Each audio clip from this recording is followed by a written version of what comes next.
ہاں یہ پاسبلٹی ہے کہ کچھ لوگ سعودی عرب میں رہ رہے ہیں، کویت میں رہ رہے ہیں یا UAE میں رہ رہے ہیں سنگل پرسن کی حیثیت سے، تو ٹھیک ہے وہ کچھ کما رہے ہیں، اس کا 50% جو ہے وہ پاکستان بھیج رہے ہیں،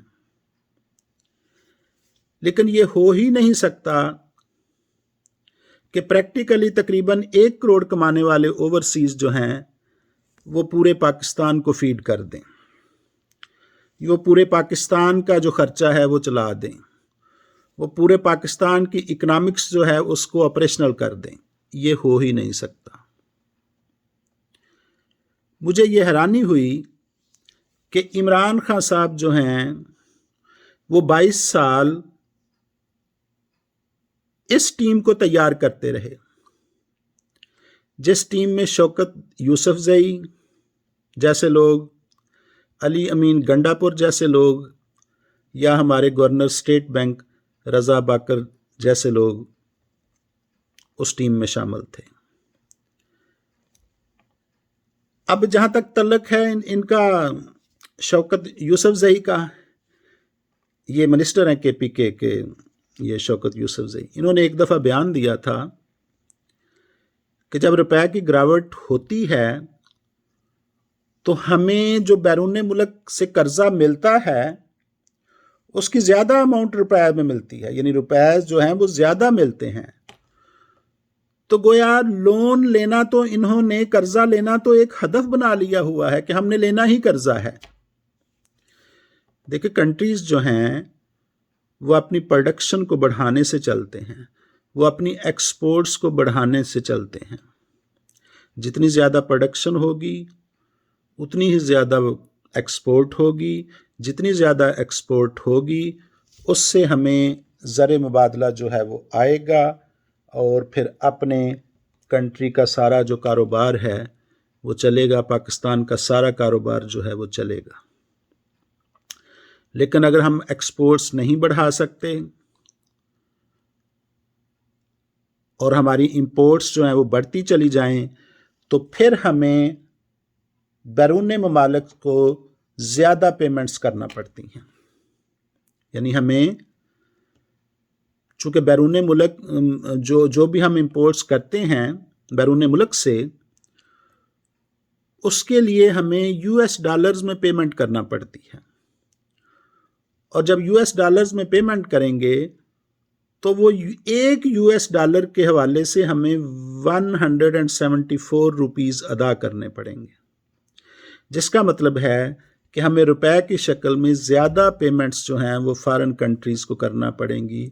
فارن کنٹریز کے جو سپلائر ہیں ان کو ہمیں اپنی امپورٹس کے سلسلے میں زیادہ اماؤنٹ جو ہے وہ ادا کرنا پڑے گی۔ تو گویا جیسے جیسے روپے کی قدر گرتی ہے معاشی حالات جو ہیں وہ ابتر ہوتے چلے جاتے ہیں۔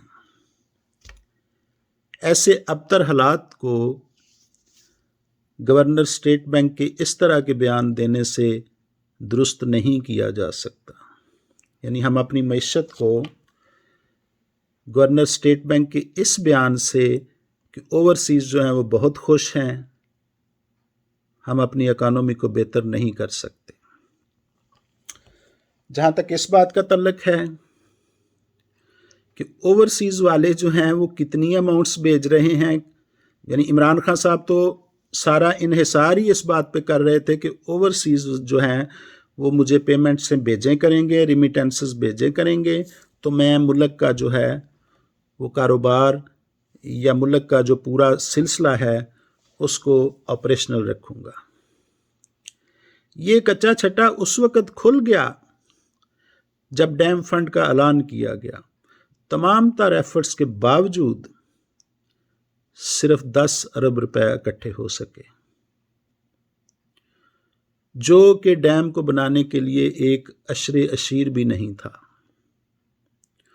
تو گویا ہم صرف اور صرف اوورسیز رہنے والے جو لوگ ہیں ان کی ریمیٹنسز پہ انحصار نہیں کر سکتے۔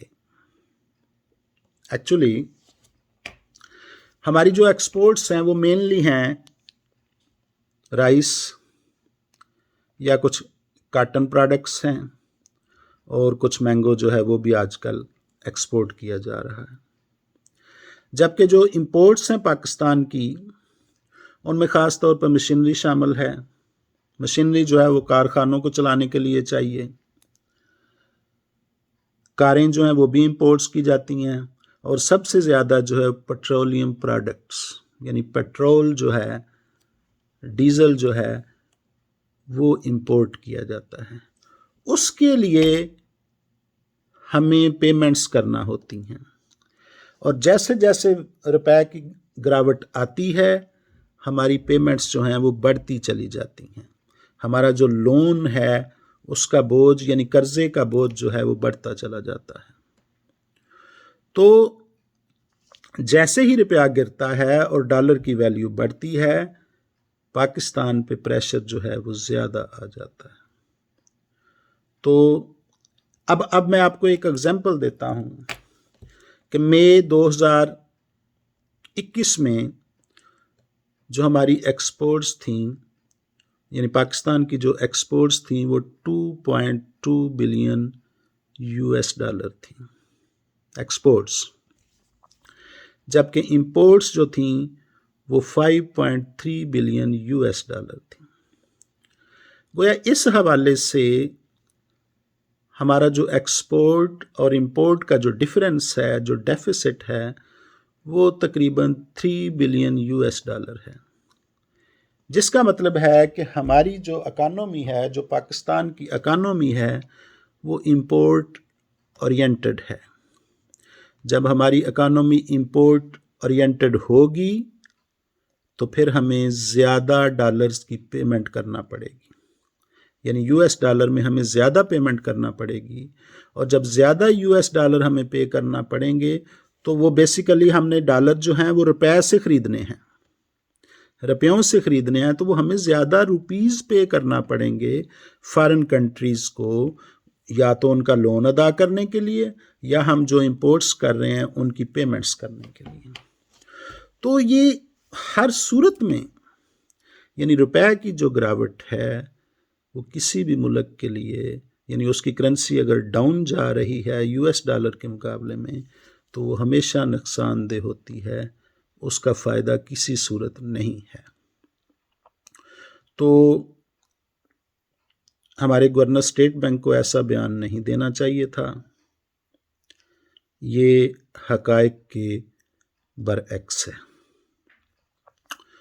تو یہ جو میں نے آج کا ولاگ جو ہے وہ جسٹ آپ لوگوں کو، اپنے ناظرین کو یہ بتانے کے لیے تیار کیا ہے کہ یہ سٹیٹمنٹ جو رضا باقر صاحب کی ہے یہ ٹو دی پوائنٹ نہیں ہے، یہ آؤٹ آف کنٹیکسٹ ہے، یہ کسی صورت بھی اکنامک سے ریلیونٹ نہیں ہے.